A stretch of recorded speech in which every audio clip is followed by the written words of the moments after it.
بسم اللہ الرحمن الرحیم الحمد للہ رب العالمین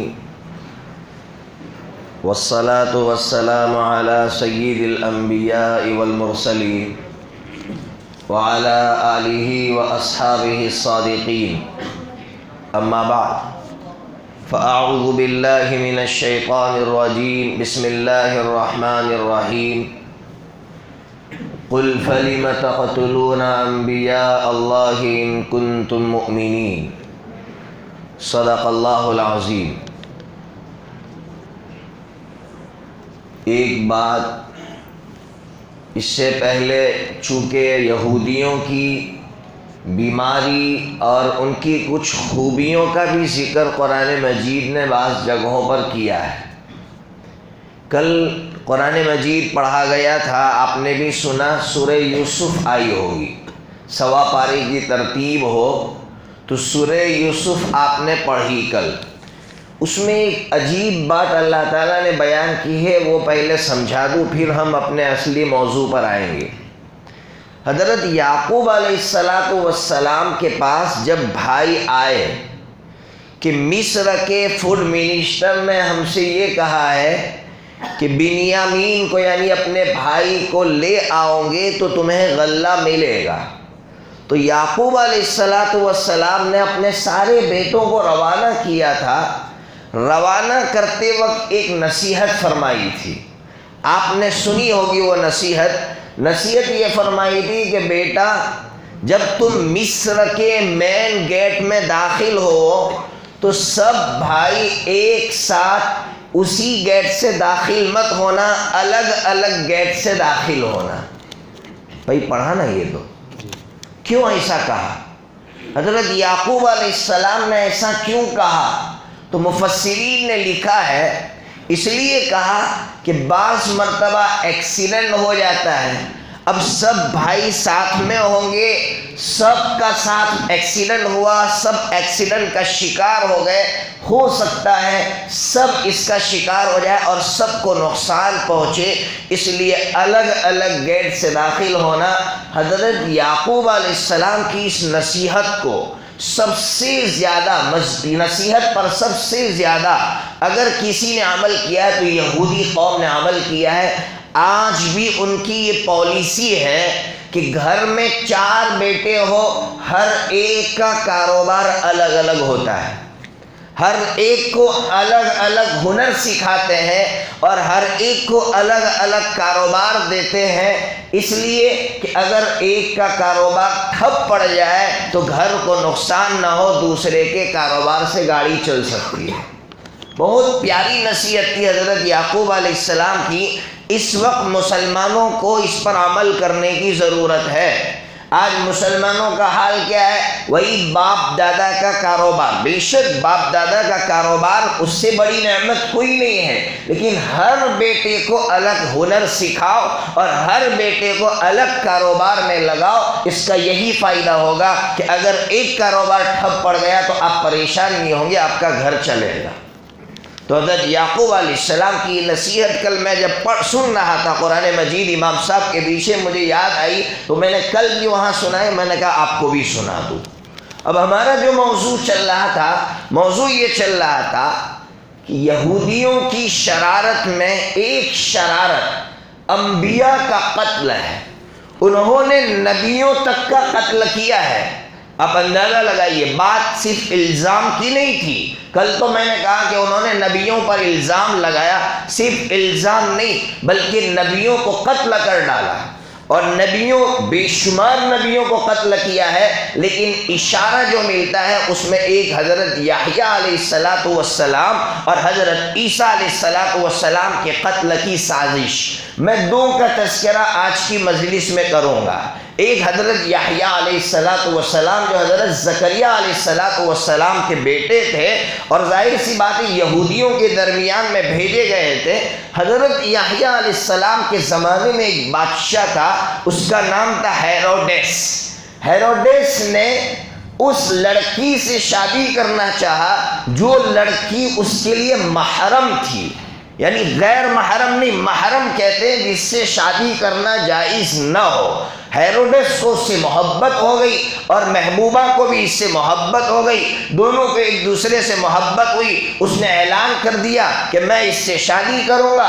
حضرت یحییٰ علیہ السلام وقت کے نبی تھے، بادشاہوں سے ڈرنے والے لوگ نہیں تھے۔ انہوں نے علل اعلان بڑی محبت سے اس کو سمجھایا کہ بھائی تیرا یہ عمل ناجائز ہے، شریعت میں جائز نہیں ہے۔ محبوبہ کو غصہ آ گیا، محبوبہ نے اپنے محب سے یعنی محبت کرنے والے ہیروڈس سے یہ کہا کہ جب تک یحییٰ کا سر تو مجھے لا کر نہیں دے گا تب تک میں تجھ سے شادی نہیں کروں گی۔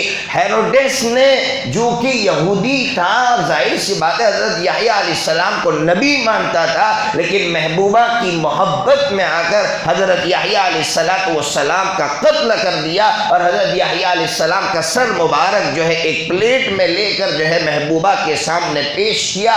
اب سنیے گا، یہودی سب بیٹھ کر یہ تماشا دیکھ رہے تھے، حالانکہ وہ دعویٰ کرتے تھے کہ ہم یحییٰ علیہ السلام سے بہت محبت کرتے ہیں۔ آج جیسے نعرے لگاتے ہیں ہم آپ کے ساتھ ہیں، ہم آپ کے ساتھ ہیں، ایسے ہی نعرے یہودی لگاتے تھے کہ حضرت یحییٰ علیہ السلام سے ہم خوب محبت کرتے ہیں۔ لیکن جب حضرت یحییٰ علیہ السلام کا قتل ہوا، جب آپ کو شہید کر دیا گیا، تاریخ گواہ ہے ایک یہودی نے بھی آواز نہیں اٹھائی، ایک یہودی نے بھی آواز نہیں اٹھائی، سب تماشائی بن کر بیٹھے رہے، سب خاموش بیٹھے رہے۔ تو پھر اللہ کا عذاب آیا کہ ہیروڈس کو تو تباہ کیا، اور اللہ کا نظام دیکھیے، ہیروڈس کو تباہ کرنے والا کوئی اور نہیں تھا، اس کا خسر، اس کا سسر، جس کو اس سے دشمنی ہو گئی تھی، پہلی بیوی کا جو باپ تھا اس کا سسر، وہی اس پر مسلط ہوا اور اس نے لاکھوں کی تعداد میں یہودیوں کو اور ہیروڈس کو اور اس کے ماننے والوں کو ختم کر دیا۔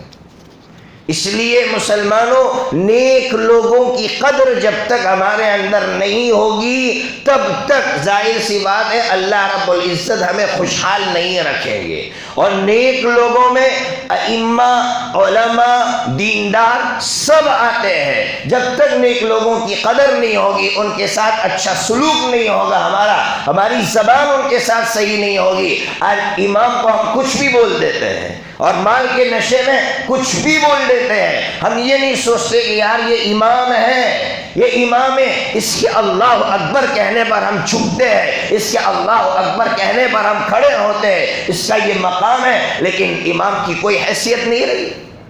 جب تک دینداروں کی قدر نہیں ہوگی پھر اللہ کبھی خوشحال نہیں رکھ سکتے۔ یہودیوں کی تاریخ گواہ ہے۔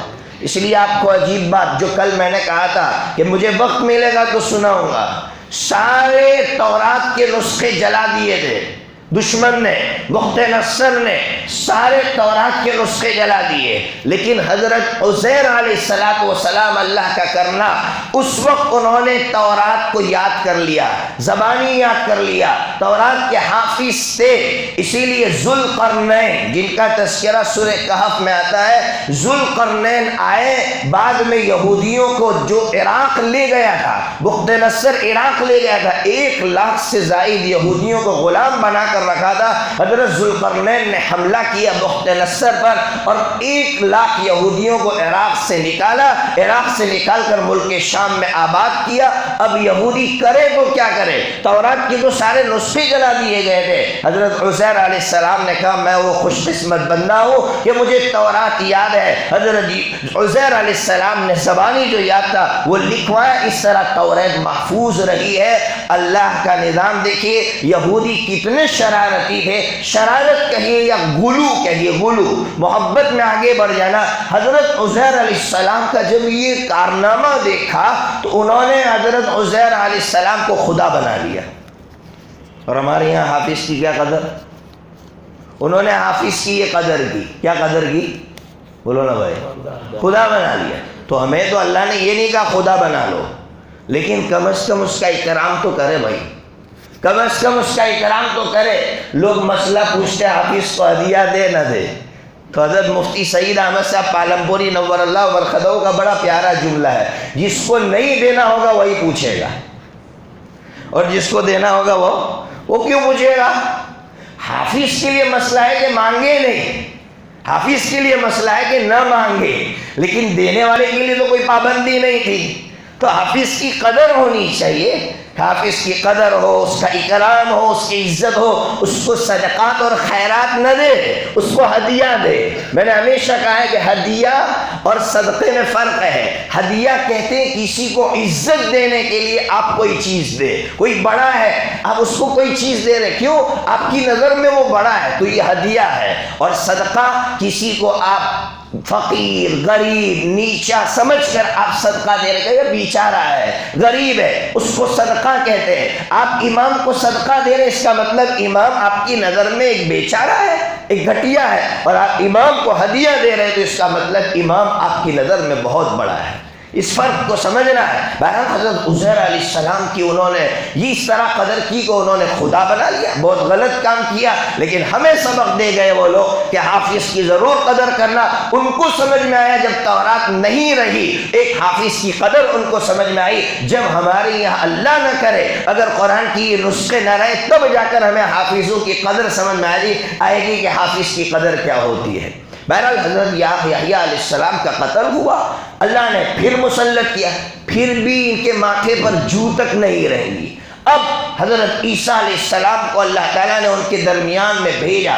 حضرت عیسیٰ علیہ السلام جب یہودیوں میں آئے ہیں تو سنیے گا، یہودیوں میں الگ الگ طرح کے لوگ تھے۔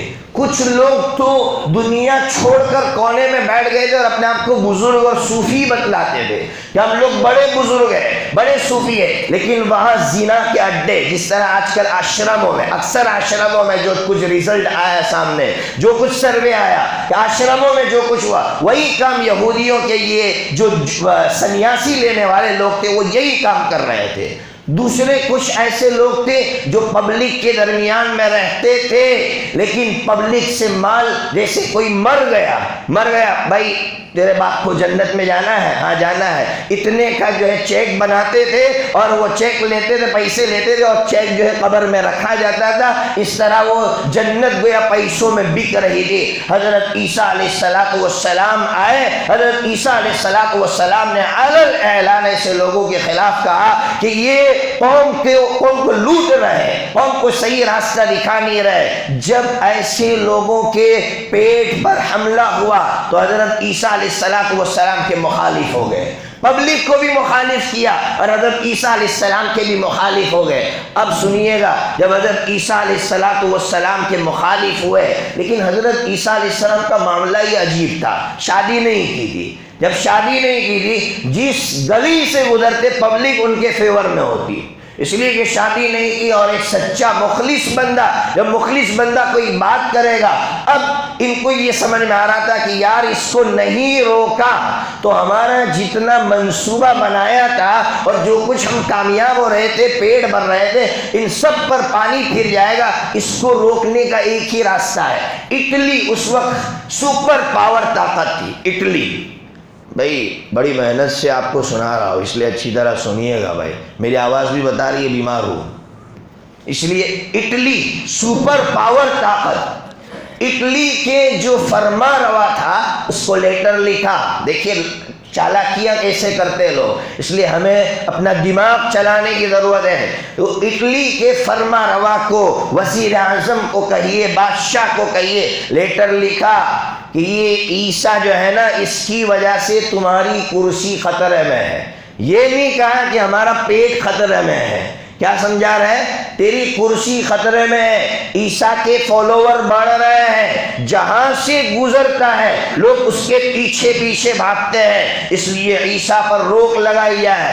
اب بادشاہ کو تو ایک ہی چیز سوچتی ہے، کرسی بچاؤ، اور کچھ سوچتا نہیں ہے۔ تو وہاں اس وقت کا جو فرما روا تھا، اس کے دماغ میں جب یہ بات عیاروں نے، ان مکاروں نے ڈال دی تو اس کے دماغ میں بھی بات آئی، بات صحیح کر رہے یار، عیسیٰ جہاں سے گزرتا ہے اس کے فالوور بڑھتے جا رہے، فالوور بڑھتے جا رہے، اب بریک لگانی چاہیے۔ اس نے دھیرے دھیرے پھر حضرت عیسیٰ علیہ السلام کے خلاف وارنٹ دے دیا کہ عیسیٰ کو سولی پر چڑھا دیا جائے۔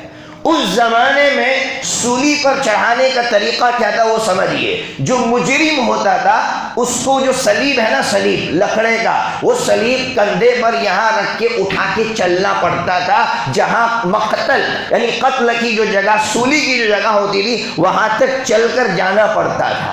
اب پوری بات اچھی طرح سنیے، وہ لوگ اس فراق میں تھے یہودی لوگ اور حکومت کے لوگ کہ عیسیٰ جہاں تنہا ملے علیہ الصلوۃ والسلام، یہ ان کی بات نقل کر رہا ہوں کہ جہاں عیسیٰ تنہا ملے اس کو پکڑ لیا جائے، اس لیے کہ اگر پبلک کے درمیان میں ملے گا عیسیٰ تو ہم اس کے خلاف کوئی کارروائی نہیں کر سکیں گے، اس کے چاہنے والے کارروائی نہیں کرنے دیں گے۔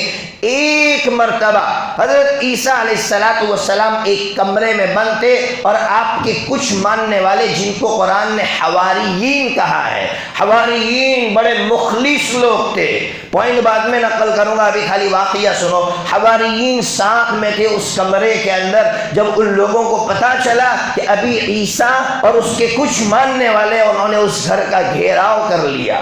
اب قرآن نقل کر رہا ہے فَلَمَّا أَحَسَّ عِيسَىٰ مِنْهُمُ الْكُفْرَ قَالَ مَنْ أَنصَارِي إِلَى اللَّهِ، قرآن کہہ رہا ہے کہ جب عیسیٰ کو محسوس ہو گیا، کفر محسوس ہوا، ان کی اس طرح کی سازش محسوس ہوئی، تو حضرت عیسیٰ علیہ السلام نے کمرے میں جو مخلص لوگ تھے، تھوڑی سی جماعت تھی، ان سے کہا بتاؤ کون اللہ کی مدد کرے گا؟ تو ان سب نے کہا، سینہ تان کر یہ کہا، نحن انصار اللہ، ہم مدد کریں گے آپ کی، چاہے پوری دنیا آپ کی مخالف ہو، ہم آپ کی مدد کریں گے۔ اللہ رب العزت نے ان مخلصین کی لاج رکھ لی، وہ داخل تو ہوئے کمرے میں، لیکن اللہ رب العزت نے حضرت عیسیٰ علیہ السلام کو آسمانوں پر اٹھا لیا۔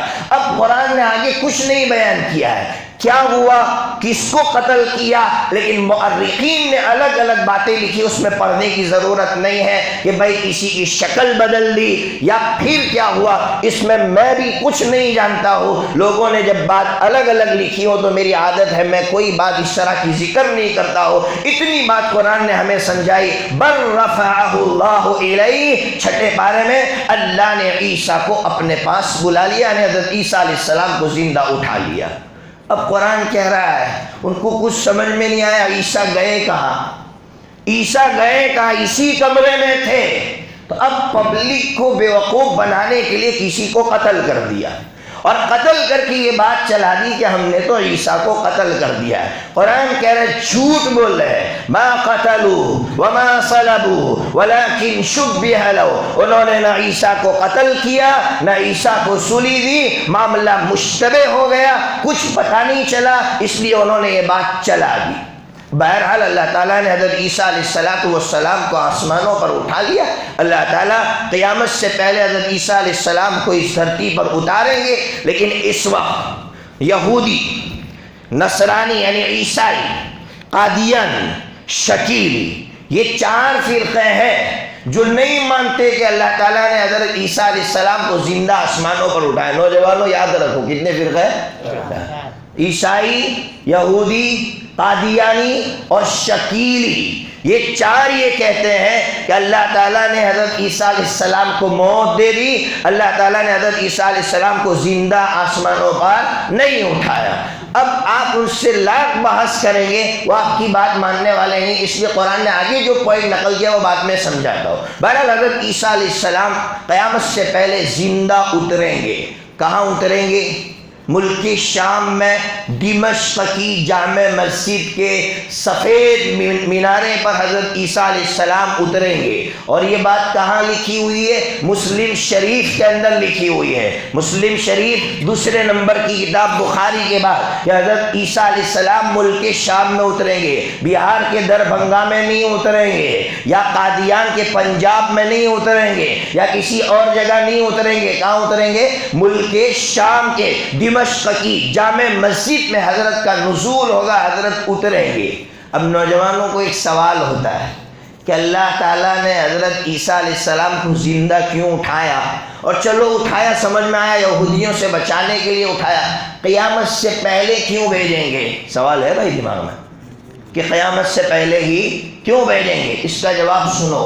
حضرت عیسیٰ علیہ السلام کو اللہ نے زندہ آسمانوں پر اٹھایا اور قیامت سے پہلے اس لیے بھیجیں گے کہ یہودیوں نے حضرت عیسیٰ علیہ السلام کی قتل کی جو سازش کی تھی، اس میں ایک وجہ یہ تھی کہ ان کی کتاب کے اندر، تورات کے اندر یہ لکھا ہوا تھا کہ دو مسیح آئیں گے، مسیح میم سین یا ہا، دو مسیح آئیں گے، ایک اچھا مسیح ہوگا اور ایک برا مسیح ہوگا۔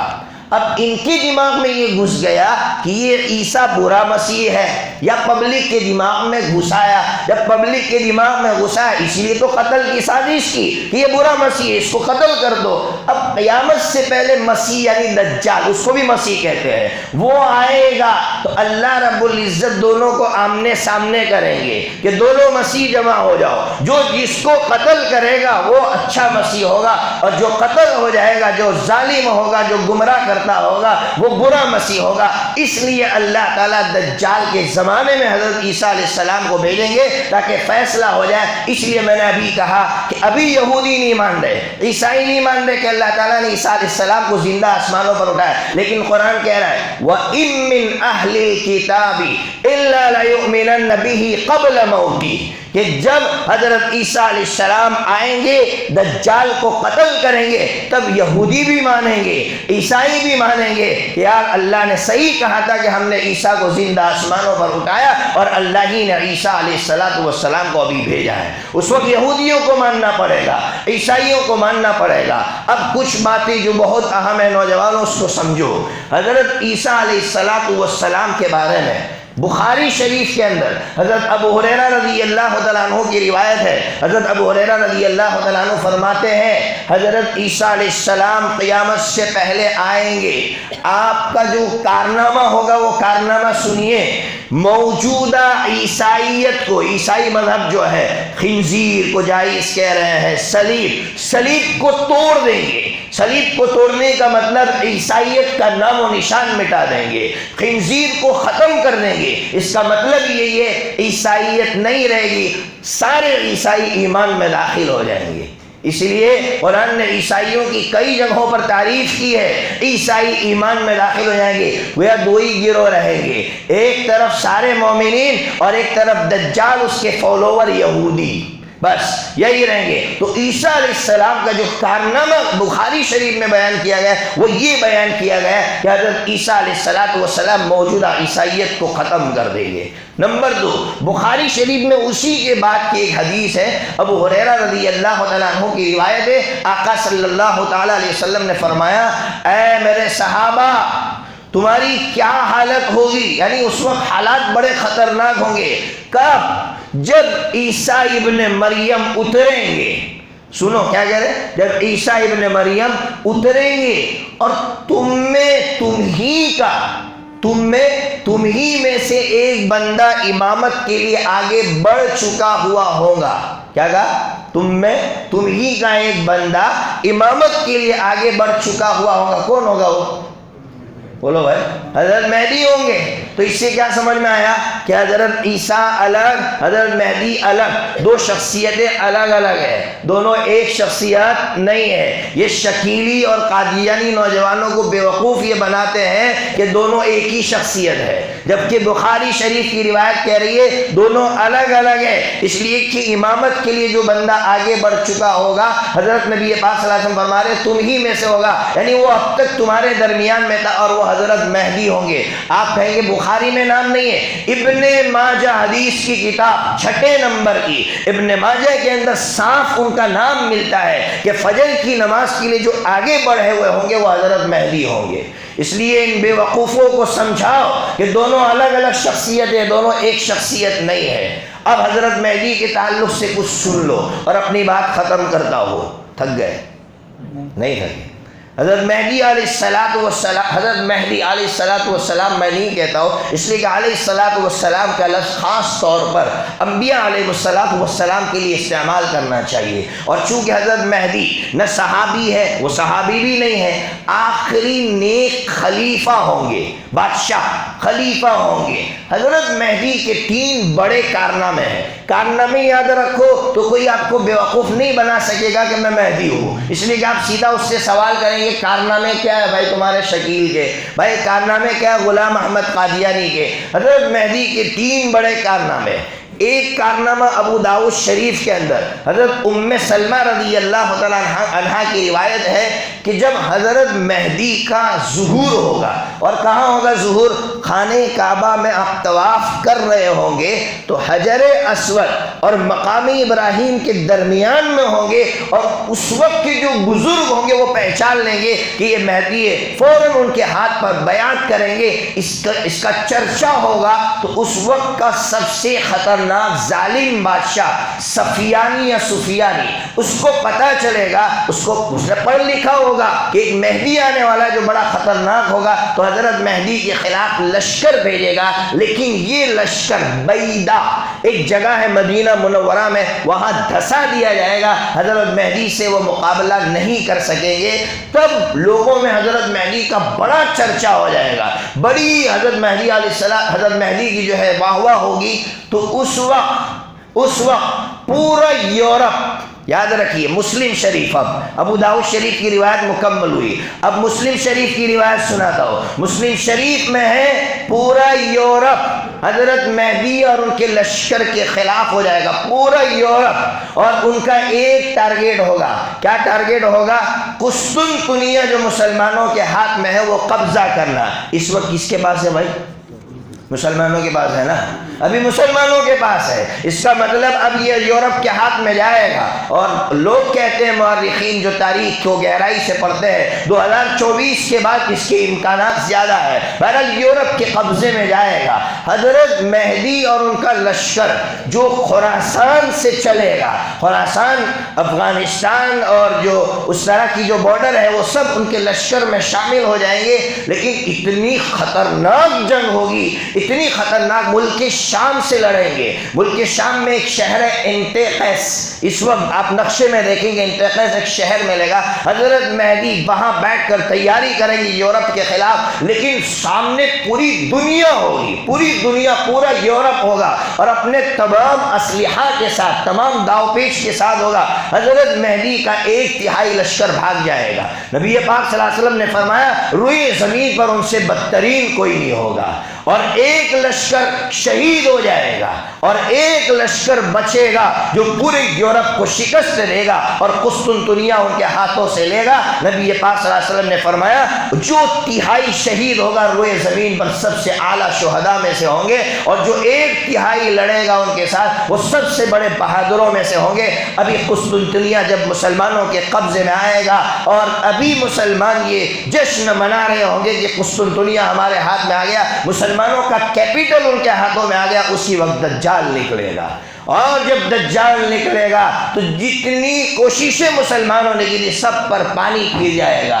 ایسے خطرناک حالات ہوں گے کہ لوگ رات میں مشورہ کریں گے اب کیا کرنا چاہیے۔ حضرت مہدی کہیں گے چلو ابھی مشورہ کر لیتے ہیں، رات میں اللہ کے سامنے رو لیتے ہیں۔ فجر کی نماز کے لیے حضرت مہدی آگے بڑھیں گے، اور اللہ رب العزت حضرت عیسیٰ علیہ السلام کو آسمانوں سے اتاریں گے، اور حضرت عیسیٰ علیہ السلام اس دجال کا پیچھا کریں گے، اور بعضوں نے کہا عراق کے پاس ایک جگہ ہے وہاں پر اس کو پکڑیں گے اور اس کو قتل کریں گے۔ جب قتل کر کے حضرت عیسیٰ علیہ السلام اعلان کریں گے کہ میں نے دجال کو قتل کر دیا، میں نے سنایا تھا، لوگ مانیں گے نہیں، دجال کو قتل کر دیا، تو حضرت عیسیٰ علیہ السلام اپنی تلوار دکھائیں گے، مسلم شریف کے اندر ہے، اس کا خون دکھائیں گے، تب لوگوں کو یقین ہو جائے گا کہ عیسیٰ علیہ السلام نے اس کو قتل کر دیا ہے۔ پھر عیسیٰ علیہ السلام 40 سال تک یہاں رہیں گے، اور صحیح ابن حبان حدیث کی صحیح ترین کتاب ہے، اس میں لکھا ہے کہ ابو ہریرہ رضی اللہ عنہ راوی ہے کہ نبی پاک صلی اللہ علیہ وسلم کے جوار میں، آپ کے پڑوس میں آپ کو دفن کیا جائے گا،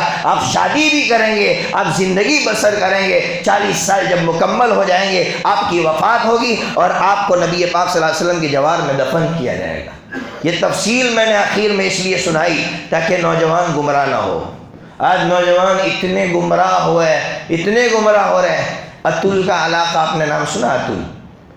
اتل سے ایک نوجوان کا فون آیا کہ ہمارے یہاں بلڈنگ ہے نا، بلڈنگ اس میں یوں سمجھیے کہ 95% شکیل کے ماننے والے نوجوان ایک بلڈنگ میں۔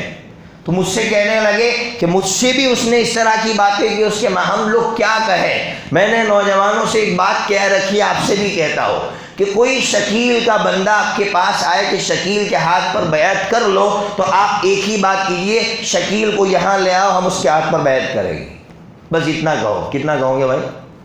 شکیل کو یہاں لے آؤ، ہم اس کے ہاتھ پہ لائیں گے، اللہ لائیں گے بھائی۔ کسی کو معلوم ہی نہیں ہے کہ وہ ہے کہ نہیں ہے، اس لیے کہ اس کا جو رائٹ ہینڈ تھا جعفر، بمبئی میں کھیرواڑی ایک جگہ ہے باندرا کے اندر، وہ اس کا رائٹ ہینڈ تھا جعفر۔ جب وہ مر گیا تو اس کے گھرانے کے، اس کے رشتہ دار سب شکیلی ہو گئے تھے۔ میرا بمبئی میں جانا ہوا تھا اس وقت، میرا اس پہ ایک بیان بھی ہے۔ جب میں وہاں گیا تو مجھے لوگوں نے کہا کہ آپ جائیے، اس کا پورا گھرانہ، تو وہاں کے جو ذمہ دار تھے علماء مفتیان کرام، انہوں نے بھی مجھ سے درخواست کی، ہم سب ساتھ میں گئے۔ تو میں نے جعفر کی والدہ جو بوڑھیا تھی ان سے بات کی اور جعفر کے رشتہ داروں سے پوچھا تم نے شکیل کو دیکھا ہے؟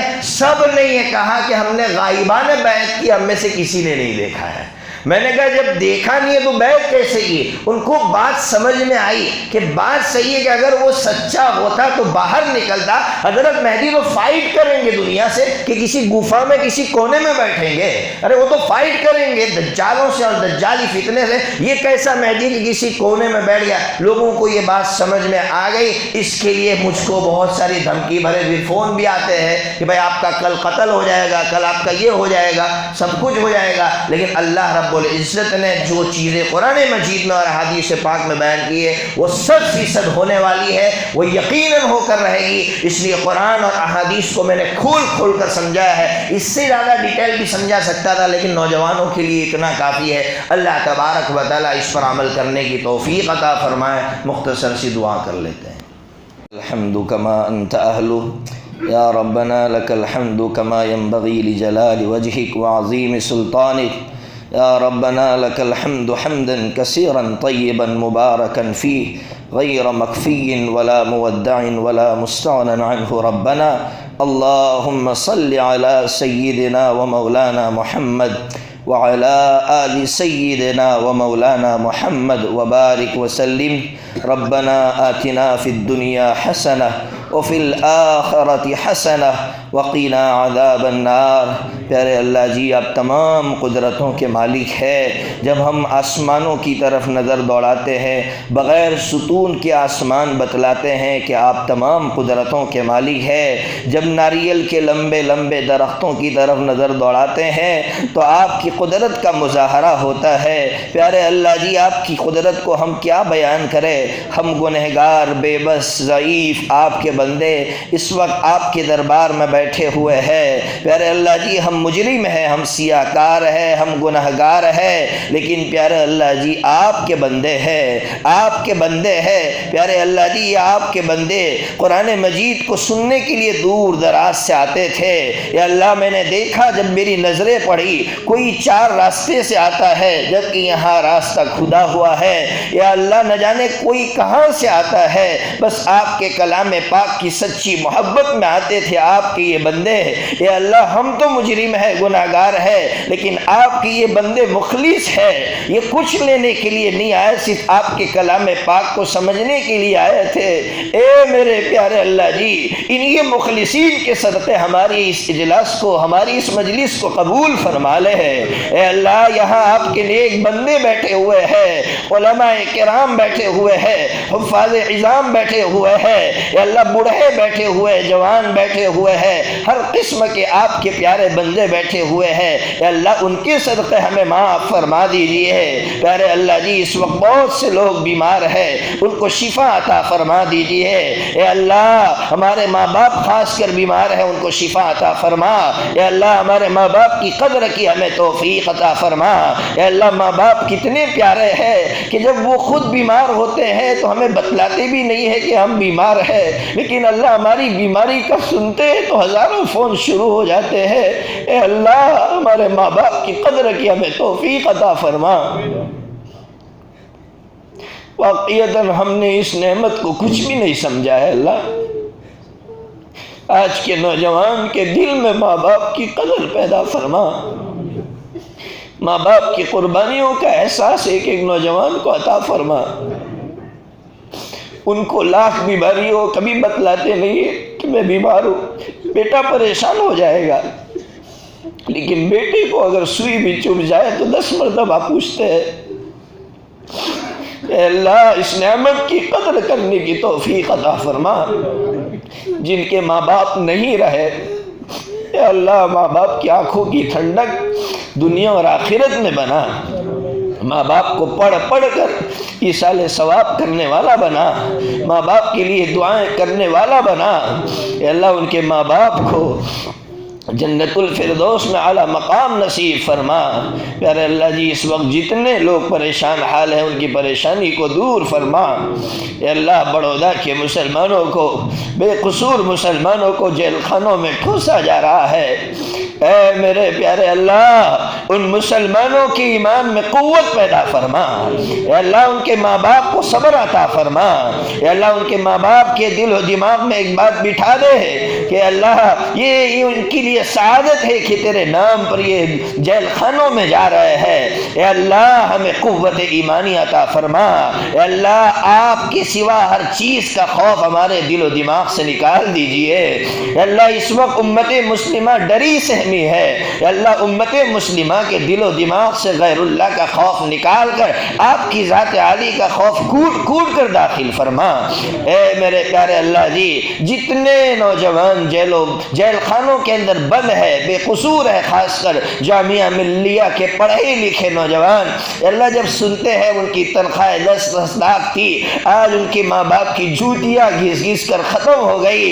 اے اللہ ان کے ماں باپ پریشان حال ہے، اے اللہ ان کے بچے انتظار کر رہے ہیں، اے اللہ ہم کیسے بے حس خود غرض مسلمان ہو گئے ہیں۔ اے اللہ اے میرے پیارے اللہ درس قرآن کی برکت سے اللہ ان کو باعزت رہائی عطا فرما۔ اے اللہ اس قرآن پاک کے صدقے ان کو باعزت رہائی عطا فرما۔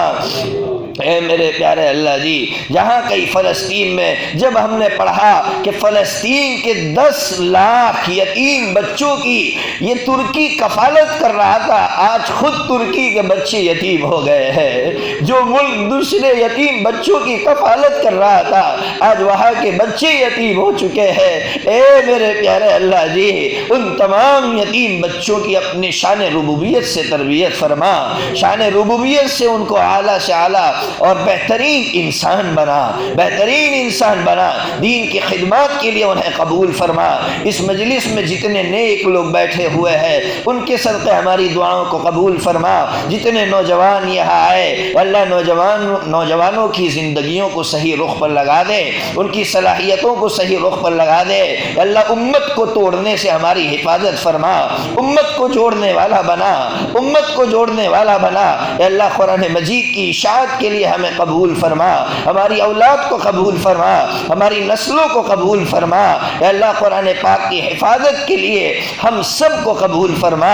اے اللہ اسی طرح جس طرح اس مجلس میں نوجوان آئے انہوں نے قرآن پاک سے محبت کا اظہار فرمایا، اے اللہ موت تک قرآن پاک سے سچا عشق عطا فرما۔ اے اللہ آپ کی ذات عالی سے سچی محبت عطا فرما، آپ کی عظمت ہمارے سینے میں کوٹ کوٹ کر داخل فرما۔ اے اللہ اذان کی آواز سنتے ہی آپ کا نام سنتے ہی اللہ ہمارے انگ انگ میں ہلچل مچ جائے اور ہم آپ کی طرف رخ کر لے۔ اللہ ایسی ہمیں توفیق عطا فرما، ایک ایک نوجوان کو نمازی بنا، ایک ایک نوجوان کو ماں باپ کی آنکھوں کی ٹھنڈک بنا۔ اے اللہ ایک ایک نوجوان کو یا اللہ دین کا داعی شیدائی بنا، انقلابی بنا۔ آج کا نوجوان سست ہو گیا ہے، اے اللہ اس کے اندر جو صلاحیتیں ہیں وہ خود نہیں جانتا ہے، اے اللہ اس کی صلاحیتوں کو بروئے کار فرما، بروئے کار فرما۔ اے اللہ ان کی صلاحیتوں کو کام پر لگا دے۔ پیارے اللہ جی ہماری دعاؤں کو اپنے فضل سے حضرت نبی پاک صلی اللہ تعالی علیہ وسلم کی محبت کے صدقے قبول فرما لیجئے۔ اللہم یا ربنا تقبل منا انک انت السمیع العلیم وتب علینا انک انت التواب الرحیم۔ اللہم صل علی سیدنا و مولانا محمد وعلی آل سیدنا و مولانا محمد وبارک وسلم برحمتک یا ارحم الراحمین۔